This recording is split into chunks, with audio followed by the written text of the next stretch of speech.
Pessoal, estamos de volta para mais um vídeo. E no vídeo de hoje a gente vai falar sobre o fundo imobiliário de tijolo do segmento de shoppings VISC11 da Vinci. E aproveitem para dar uma lida nisso aqui, porque isso é importante. Vamos lá então? Segundo aquele texto que eu estava mostrando para vocês, eu vou analisar o fundo diretamente do relatório gerencial mais recente. No caso, o do VISC é esse relatório de outubro que se refere aos rendimentos pagos agora no mês de novembro. Mas antes de mais nada, queria só dizer que no final do mês de outubro, o valor da cota estava 116,15, mas aqui já ex-dividendos, na realidade estava 117,15, tirando os dividendos 116,15, e no momento atual o valor da cota está 118,85 e o fundo está abrindo mais uma emissão. Já não aguento mais tanta emissão do VISC, vai ter mais uma emissão agora, a gente vai mostrar daqui a pouco mais detalhes sobre essa emissão. E no total, no final das contas, com os dividendos distribuídos nos últimos 12 meses, temos um dividend yield de 8,61%, o que é um dividend yield que eu não acho assim nada espetacular, mas para fundo de tijolo de shopping é um dos melhores que existe. Sim, é um dos melhores que existe. A gente vai ver agora. Aqui a gente vê que o maior dividend yield é desse fundo que eu não conheço e que está com o P sobre VP muito baixo. Esses fundos com o P sobre VP muito baixo, esse aqui, o FVPQ e o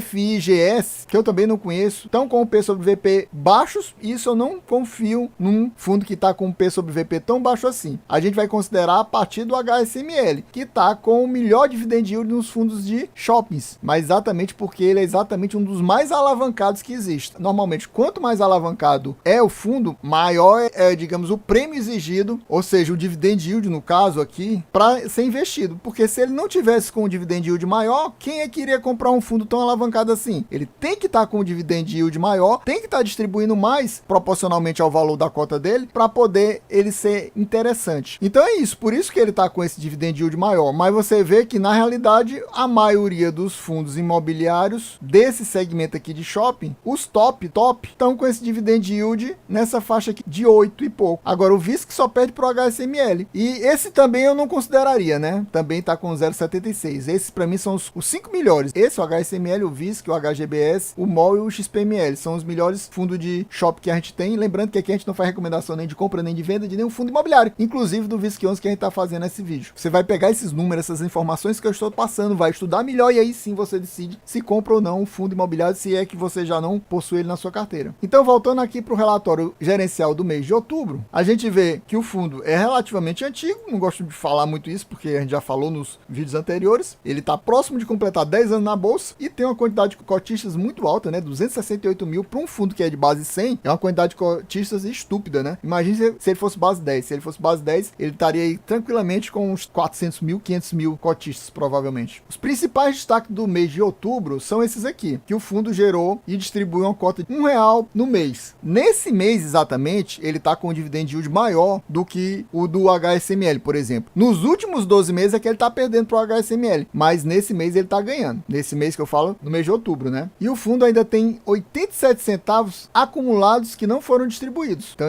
tem esse resultado acumulado aqui em caixa para ele distribuir quando ele precisar ou para manter esse guidance aqui constante. Porque normalmente o VISC, se você olhar, ele está sempre crescendo o patamar de distribuição de dividendos. A gente vai ver isso daqui a pouquinho aqui no próprio relatório. Então é isso que ele está fazendo. Ele agora chegou a esse patamar de 1, exatamente até porque ele quer fazer uma nova emissão, que eu falei para vocês. Ele vai emitir, fazer uma nova emissão, e com isso ele precisa distribuir mais para atrair mais gente e aumentar o valor da cota, e com isso dar aquele upside que vale a pena a pessoa comprar na emissão, porque a emissão normalmente é no valor patrimonial, mas tem uma taxa. Então ele tem que estar com uma sobra acima disso para ser interessante para o pessoal investir, né? O pessoal que é cotista. Outro destaque é essa aquisição de mais 3 ativos, que foi concluída no dia 24 de outubro. Ele comprou mais 6% do Shopping Conjunto Nacional, 30% do Shopping Natal Shopping e mais 45% do Shopping Via Sul, que vai ser a thumbnail aqui do nosso vídeo. Vocês devem estar vendo ela. Shopping Via Sul é um shopping que é bem pertinho aqui de casa, bem pertinho mesmo, vai ficar 1 quilômetro daqui de casa, e é o shopping que eu mais frequento, que muita gente falou mal que ele estava fazendo essa compra dele, até porque com certeza não conhece tão bem o shopping como eu conheço. E eu posso dizer, ele é pior do que o do Iguatemi, por exemplo, que o pessoal ficou comparando,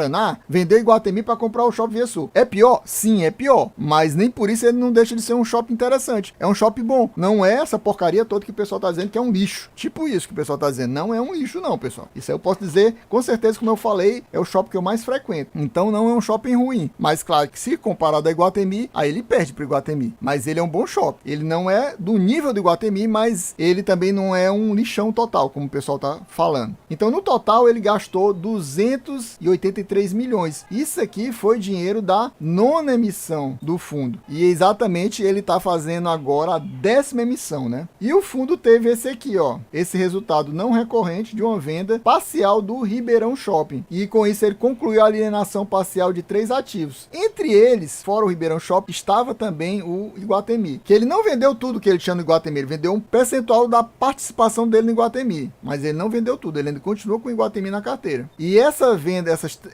desses 3 ativos gerou um não recorrente de 4,36 por cota, que vai ser recebido até janeiro de 2025. Ou seja, no próximo quase um ano e meio, né? E essas parcelas que vão ser pagas vão ser corrigidas pelo IPCA, ou seja, não vai ter nem perda em relação à inflação. E isso aqui vai ajudar o fundo a manter esse guidance dele de R$1 ou mais até 2025, né? A gente vem aqui para os comentários do gestor, aí a gente vê a questão que eu falei para vocês já, né? Em outubro foi distribuído R$1 por cota, que é exatamente o mesmo valor que foi gerado, a gente vai ver daqui a pouco na DRE. Esse resultado foi impactado positivamente pela conclusão da venda parcial do Ribeirão Shopping, que gerou um resultado não recorrente de 31 centavos somente no mês de outubro, e após a distribuição o fundo ainda conta com um resultado acumulado que não foi distribuído, que pode ser distribuído a qualquer momento, de 0,87. Tanto ele pode dar aquela velha porrada no final do ano, se ele quiser, ou em janeiro, pode ser no mês de janeiro ou no mês de dezembro, como ele pode deixar isso aqui em caixa para ficar fazendo aquelas manutenção do guidance ou até aumentar o patamar da distribuição do fundo. Aqui novamente ele fala sobre a conclusão da venda do Shopping Ribeirão, no caso de 5% do shopping, era uma transação de 300 milhões, que foi divulgado nesse fato relevante do dia 14 de junho. 10% do Shopping Vila Romana Shopping, em Santa Catarina, 9% do Iguatemi, se eu não me engano ele era dono de 15%, agora passou a ter apenas 6%, e mais 5% desse Ribeirão Shopping. E aqui ele mostra os valores que ele vai receber durante os próximos meses, né? Vai receber em janeiro 124 milhões, 44 milhões em julho de 2024 e mais 55 milhões em 2025, em janeiro. Isso aqui tudo corrigido pelo IPCA. Essa venda gerou um ganho de capital, um lucro, né? Um resultado de caixa extraordinário de não recorrente de 86 milhões. Um lucro muito bom, né? Que equivale a R$4,08 por cota. Falou das vendas e agora tá falando das compras. Ele adquiriu mais 3 shoppings, que a gente já tinha mostrado também. Agora ele tá mostrando os percentuais. 6% do shopping Conjunto Nacional, que fica no Distrito Federal. O pessoal disse que esse shopping é muito bom. Quase 30%, praticamente 30% do Natal Shopping, do Rio Grande do Norte. E mais 45%, ou seja, praticamente a metade do Via Sul Shopping, que é esse shopping que eu falei, que fica aqui em Fortaleza, que eu moro bem pertinho dele. Totaliza esse valor da transação de 283 milhões. E isso aqui tem uma estimativa de um cap rate muito bom, de 9% praticamente. Aproveitando que a gente falou sobre a nona emissão do fundo, a gente vai ver alguns detalhes da 10ª emissão do fundo. Então estamos aqui, né, falando sobre a 10ª emissão do fundo, fato relevante que foi liberado aqui pelo fundo. Ele quer aumentar mais 6 milhões de cotas, 6 milhões e 67 mil. O valor unitário vai ser 115,36, o valor patrimonial do fundo. Lembrando que o fundo, como eu falei, atualmente está custando 118,85, ele está com um P sobre VP de 1,03, está 3% acima do valor patrimonial e ele tem uma taxa de R$ 2,11 da emissão. O valor da cota nova, dessa nova emissão, vai sair por 117,47, ou seja, no momento está com cerca de R$1 e cerca de 40 centavos, o que eu não considero muito legal, porque eu acho muito próximo. Para quem quer fazer arbitragem ou flipagem, o ideal é que esteja um valor maiorzinho, né? E mesmo assim tem que ter uma quantidade de cotas bem boa para você fazer essa flipagem que se torna interessante. Eu digo bem boa assim, 1000 cotas ou mais. Se tiver 100 cotas, você faz uma arbitragem agora, você vai ganhar 150 e poucos reais. Eu não acho que vale a pena esse trabalho de comprar as cotas novas e aí passar praticamente um mês sem receber o valor de R$1, você vai receber abaixo disso, que vai receber só o valor parcial da distribuição de dividendos. Então eu acabo não achando que seja vantajoso isso não. Se fosse uma diferença de uns R$3, aí sim seria interessante. Mas eu acho que fazer arbitragem e flipagem com essa diferença não vale muito a pena não. O valor inicial da oferta é captar 700 milhões, mais 700 milhões para o fundo. Vamos voltar agora para o relatório. Pronto, chegamos aqui à DRE do fundo. Esse é o tipo de DRE que eu não gosto, né? Pra quem vê os meus últimos vídeos, principalmente de Fiagro, eu acho legal quando o fundo mostra o último ano todo, pra você comparar. Aqui não, ele só mostra o mês de outubro. Aí ele mostra o resultado total, o resultado por cota aqui. Então a gente vê que ele mostra então o resultado do shopping, aí depois, isso aqui são os valores recebidos pelos aluguéis, depois mostra receita e despesa financeira, aqui embaixo, e isso aqui é o resultado financeiro. Para mim fica confuso isso, mas tudo bem. Depois mostra mais a taxa, subtrai esse aqui, subtrai esse aqui. Essa taxa de administração é a soma dessas duas aqui, para quem não entendeu. Então ele pega esse resultado, subtrai do resultado financeiro ou soma, quando o resultado financeiro é positivo. O resultado financeiro agora foi negativo, porque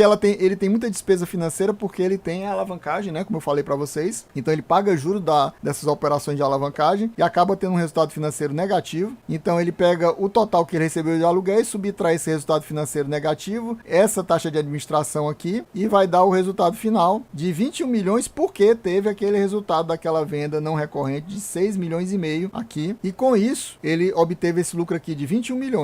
E ele distribuiu 21 milhões 244. Ou seja, se não fosse esse resultado não recorrente aqui, ele não conseguiria distribuir esse valor que ele distribuiu. E ele ainda cita que tem acumulado não distribuído de 18 milhões 429, que equivale a 87 centavos por cota. E a gente já viu isso. E esse valor aqui a serem distribuído, né, equivale a R$1. E ele não distribuiu integralmente, né? Fez uma mini reserva aqui de cerca de 80 mil, mais ou menos. Aqui é interessante que a gente vê o histórico de distribuição. Aqui sim está anualizado. A gente vê que o fundo está distribuindo 75 no ano passado, em outubro 75, 76. Aí subiu para 85, caiu para 82, 80, 82. Se manteve praticamente estável aqui nesses meses, apesar dessa queda aqui, mini queda que teve de 2 centavos. Tem relação com a questão da vacância. Atualmente a vacância do fundo é 6,5%, mas já esteve maior, provavelmente nesse período aqui. Eu não vou ficar fazendo a comparação, mas deve ter sido isso, o motivo de estar menor. Aí ele conseguiu subir o patamar para 85 centavos, mais 2 meses a 92 centavos. Isso aqui é mais ou menos já no período da nona emissão, que a gente já viu. E agora subiu o patamar para R$1. E aqui ele fala a previsão, a estimativa, o guidance, né, que os fundos falam, que o guidance dele é entre R$1,95 até dezembro desse ano. Ou seja, nos próximos meses, né? Que a gente está lendo o relatório de outubro, mas falta o relatório de novembro e dezembro. Então ele considera que não vai ficar menos de 95 e não deve ficar mais de R$1. Mas como ele tem aquele valor que a gente já viu de 87 centavos, se ele quiser, ele poderia distribuir aqui no final do ano mais, tipo 1,50, 1,30, 1,40, ele decidiria e ainda faria uma reserva, né? Faria uma reserva ainda para o próximo ano, para continuar esse guidance aqui nessa faixa. Que a gente vê que ele tem aqueles valores a receber parcelados e são valores altos, né? Que vai receber em janeiro, que ele pode guardar para manter a distribuição até junho, depois vai receber outro em julho, que aí ele pode guardar para manter a distribuição até dezembro, e depois ele vai receber um em janeiro de 2025, que ele pode guardar para manter mais ou menos até junho de 2025. Eu acho que até junho de 2025 ele tem como manter esse guidance em 1 ou mais, até porque todo ano os aluguéis são reajustados, então a tendência é que suba esse valor. Aqui a gente vê a carteira do fundo, vê que o patrimônio líquido do fundo é 2,5 bilhões, só que ele tem, na realidade, 2,9 bilhões em shoppings, só que ele tem dívida, por isso que tem essa diferença entre o patrimônio líquido e o patrimônio total dele em shoppings, 2,9 bilhões. Aí ele fala que ele tem aplicações financeiras de 162 milhões, tem títulos públicos provavelmente em Selic de 160 milhões praticamente, e ainda tem mais um pouquinho de fundos imobiliários de 3,1 milhões. É um fundo muito grande, né? 2 bilhões e meio, praticamente 3 bilhões com alavancagem, ainda quer fazer aquela emissão que a gente viu de 700 milhões, ou seja, agora ele vai ultrapassar de qualquer forma a barreira dos 3 bilhões, isso se ele conseguir vender todas as cotas e adquirir aqueles 700 milhões que ele está querendo fazer. Esses 700 milhões eu acho que eles podem até aproveitar para fazer um pagamento de parte dessa alavancagem deles, né? Então aqui a gente vê o seguinte, ele tem 2 bilhões 915 milhões, aí tem a aplicação, tá aqui os imóveis, os valores que ele tem a pagar, 706 milhões, e tem isso aqui, que vai dar o 2 bilhões e meio praticamente, né? 2 bilhões e 450 milhões. A gente vê que o fundo tem obrigações no total de 866 milhões. Aí você vai dizer, ah, mas aqui tá só 706. É, porque tem os earning outs, ele não considera aqui, porque são dívidas futuras, aí ele não coloca aqui na soma do todo. Somando isso aqui, mais os earning outs, totaliza essa faixa de 860 milhões. E isso equivale mais ou menos ao quê? Quase 30% do fundo. Só que aí ele vai excluir que ele tem aplicações financeiras e tem isso aqui. Então ele excluindo vai diminuir o valor. Tanto que ele, no final das contas, considera que ele só tem cerca de 16,5% de alavancagem, fazendo a retirada do valor que ele tem aplicado. As dívidas do fundo são essas aqui, ó. Essas CRIs. Aqui mostra as taxas. E aqui a gente vê os valores de cada um. E aqui a gente tem a lista grande, né? De todos os shops que estão na carteira do fundo. Vários e vários shops, né? 23 shops no total, que ele divide pelo NOI. NOI é a sigla em inglês, né? Se você quiser dizer aportuguesar, é o NOI. Então, NOI é a receita operacional que o shopping proporciona ao fundo. Então, ele divide por essa receita que o shopping gera para o fundo. Então, que ele tem maior participação é esse Prudent Shopping aqui, 12%. E tem umas bem pequenas, né? Esses dois últimos aqui, Center Shopping Rio e Shopping Cristal, não chega nem a 1%, ele coloca aqui 0%. Você vê que os maiores são esses aqui, a gente pode considerar até, considerando esses de 6 aqui, esses 8 primeiros aqui, são os maiores shoppings e que dão maior retorno, a maior receita gerada para o fundo. E eu queria que você me dissesse aqui nos comentários, você possui o VISC11 na sua carteira? Você tá pensando em colocar o VISC11 na sua carteira? Que outro fundo imobiliário desse segmento aqui de shoppings você possui? Coloque aqui nos comentários. E quem gostou já sabe, se não for inscrito, inscreva agora, deixa aquele likezão e ative o sininho. É isso aí, valeu, até a próxima e fui!